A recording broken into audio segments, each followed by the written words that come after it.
Kung gusto mo ng negosyo na hindi araw-araw problema ang paninda, hindi madaling mapanis at pwedeng kumita kahit natutulog ka, baka para sa iyo ang rental business. Dahil habang maraming tao ang nangangailangan ng gamit, sasakyan, bahay o serbisyo, may opportunity kang kumita ng paulit-ulit sa iisang puhunan lang. Kaya hindi nakapagtataka kung bakit maraming mayayaman ang may rental business. Dahil isa ito sa mga negosyong kayang magbigay ng stable at tuloy-tuloy na income. Pero ang tanong, ano-ano nga ba ang mga rental business na malakas kumita at bakit sinasabing walang lugi ang mga ito? Well, sa video na ito, pag-uusapan natin ang 8 rental business na pwedeng maging source ng long-term income mo. Pero bago yan, pakilike muna itong video at sana ay tapusin mo ito hanggang dulo dahil baka isa sa mga ito ang maging susi ng pagyaman mo. Ang number 1 ay apartment o boarding house rental. Ang apartment o boarding house rental ay isa sa mga business na madalas sinasabing walang lugi dahil hindi nawawala ang demand dito. Kahit anong mangyari sa ekonomiya, laging may naghahanap ng matitirhan. May mga estudyante, empleyado at pamilyang mas gustong umupa muna kaysa bumili agad ng bahay. Kaya habang may tao, may posibilidad na tuloy-tuloy ang kita sa ganitong negosyo. Isa pa sa dahilan kung bakit malakas ito ay dahil monthly ang income. Kapag may tenant ka na, may inaasahan ka ng renta buwan-buwan. Hindi mo kailangan araw-araw magbenta tulad ng ibang negosyo. Kaya maraming tao ang gustong magkaroon ng apartment o boarding house rental dahil pwede itong maging stable at halos passive income kapag maayos ang management. Ang maganda pa rito, pwede mo itong simulan ng paunti-unti. Yung iba nagsisimula lang sa isang kwarto o maliit na paupahan hanggang sa mapalaki nila ito. At habang tumatagal, posible pang tumaas ang value ng property mo. Ibig sabihin, kumikita ka na sa renta, tumataas pa ang presyo ng lupa o building mo. At kumpara sa ibang negosyo, hindi rin basta napapanis o naluluma ang produkto mo dahil property ito. Kailangan lang ng maayos na maintenance at tamang pagpili ng tenant para manatiling maayos ang kita. Pero syempre, importante pa rin ang tamang lokasyon at diskarte. Dahil kapag maayos ang pagpapatakbo mo, ang apartment o boarding house rental ay pwedeng maging isa sa pinaka-stable at pangmatagalang source of income na pwede mong ipamana sa pamilya mo balang araw. Sa tingin mo rin ba ang apartment rental ay isang negosyong walang lugi? I-comment mo ito sa ibaba. Ang number 2 naman ay car rental o van for hire. Ang car rental o van for hire ay isa sa mga negosyong madalas sinasabing walang lugi. Dahil habang may bumabiyahe at may mga taong kailangan magpunta kung saan-saan, laging may demand para dito. Maraming pamilya ang naghahanap ng van kapag may outing, reunion, kasal o airport travel. May mga empleyado at negosyante rin na kailangan ng sasakyan para sa business trips o events. At dahil hindi lahat kayang bumili ng sariling van o kotse, mas practical para sa iba ang mag-rent na lang. Kaya kung maayos ang sasakyan mo at maganda ang serbisyo, malaki ang posibilidad na paulit-ulit kang kunin ng customer. Ang maganda pa sa ganitong negosyo, mataas ang pwedeng kitain sa isang biyahe pa lang. Halimbawa sa isang araw na renta ng van para sa outing o long ride, pwede agad kumita ng ilang libo depende sa layo at package. At kapag peak season tulad ng summer, holidays o bakasyon, mas lalo itong lumalakas dahil maraming bumabiyahe. Kaya may mga pagkakataon na halos sunod-sunod ang booking lalo na kapag kilala ka na sa lugar ninyo. Isa pang dahilan kung bakit malakas ito ay dahil pwede kang magsimula kahit isa lang ang sasakyan. At habang lumalaki ang kita, pwede kang magdagdag ng unit hanggang maging fleet na talaga ang negosyo mo. Ang importante lang dito, marunong ka sa maintenance, maayos makitungo sa customer, at marunong magpresyo para siguradong may tubo sa bawat biyahe. At syempre samahan mo na din ang ingat sa pagpili ng customer. Siguraduhin mong yung maayos na tao at hindi itatakbo ang sasakyan mo o kung maaari ikaw dapat ang driver. Kaya para sa maraming tao, ang car rental o van for hire ay isa sa mga negosyong may malaking potensyal kumita at pwedeng maging tuloy-tuloy na income kapag tama ang diskarte. Ang number 3 naman ay sound system rental. Ang sound system rental ay isa rin sa mga negosyong pwedeng maging walang lugi dahil halos lahat ng events kailangan ng maayos na sounds. Kahit sa maliit na barangay event, birthday, kasal, binyag, fiesta, graduation o campaign, laging may pangangailangan sa speaker, microphone at sound setup. At dahil mahal bumili ng sariling sound system para sa isang beses na gamit lang, mas pinipili ng karamihan na mag-rent na lang. Kaya kung kumpleto at maayos ang equipment mo, malaki ang chance na lagi kang may customer. Ang maganda pa rito, isang setup lang pwede ka nang kumita agad ng ilang libo depende sa laki ng event at gamit na equipment. At kapag kilala ka na bilang maayos magtrabaho at malinaw ang tunog ng sounds mo, madalas ire-recommend ka pa ng mga customer mo sa ibang tao. Doon mas lumalakas ang negosyo dahil paulit-ulit ka nang nabubuk. Isa pang dahilan kung bakit malakas ito ay dahil hindi agad nauubos o nasisira ang puhunan kapag inaalagaan ng maayos. Yung speaker, amplifier at microphone mo, pwede mong maggamit ng maraming beses sa iba't ibang events. Kaya habang tumatagal, mas nababawi mo ang puhunan at mas lumalaki ang kinikita mo. Ang importante lang dito ay maayos ang maintenance ng kagamitan, marunong ka mag-setup at reasonable ka sa oras at serbisyo. Dahil sa ganitong negosyo, malaking bagay ang magandang reputasyon. Kapag satisfied ang customer sa sounds at serbisyo mo, malaki ang posibilidad na ikaw ulit ang kukunin nila sa susunod nilang event. At bago ang number 4, kung bago ka lang dito at bago pa mahuli ang lahat, baka naman pwedeng pakipindot ang subscribe button. Malaking tulong na ito sa ating channel. Maraming salamat!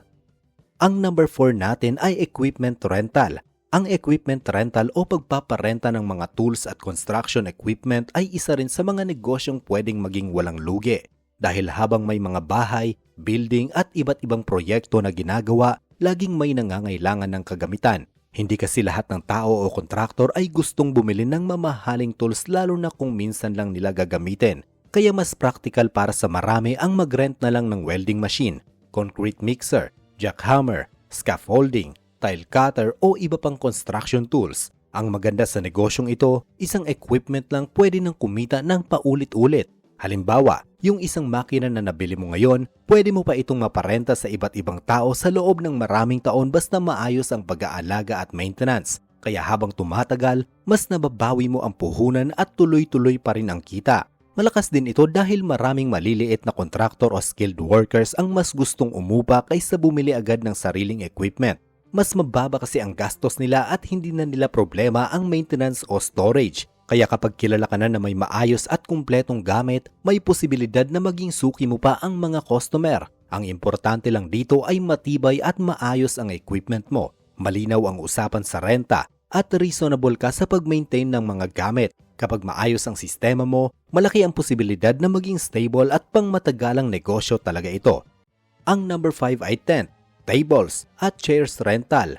Ang tent, tables at chairs rental ay isa rin sa mga magagandang negosyong pwedeng maging walang lugi dahil halos lahat ng okasyon ay nangangailangan nito. Kahit simpleng birthday, kasal, binyag, reunion, fiesta, graduation o kahit lamay, madalas kulang ang upuan at gamit ng tao kaya napipilitan silang mag-rent. At dahil hindi practical para sa karamihan na bumili ng maraming tent at chairs na minsan lang gagamitin, mas pinipili na lang nilang umupa. Ang maganda pa rito, once na nabili mo na ang mga gamit, pwede mo na itong maparenta ng paulit-ulit sa iba't ibang events. Isang set ng tables at chairs pwedeng kumita ng maraming beses sa loob ng maraming taon. Kaya habang tumatagal, mas nababawi mo ang puhunan at tuloy-tuloy pa rin ang kita lalo na kapag maraming okasyon sa lugar ninyo.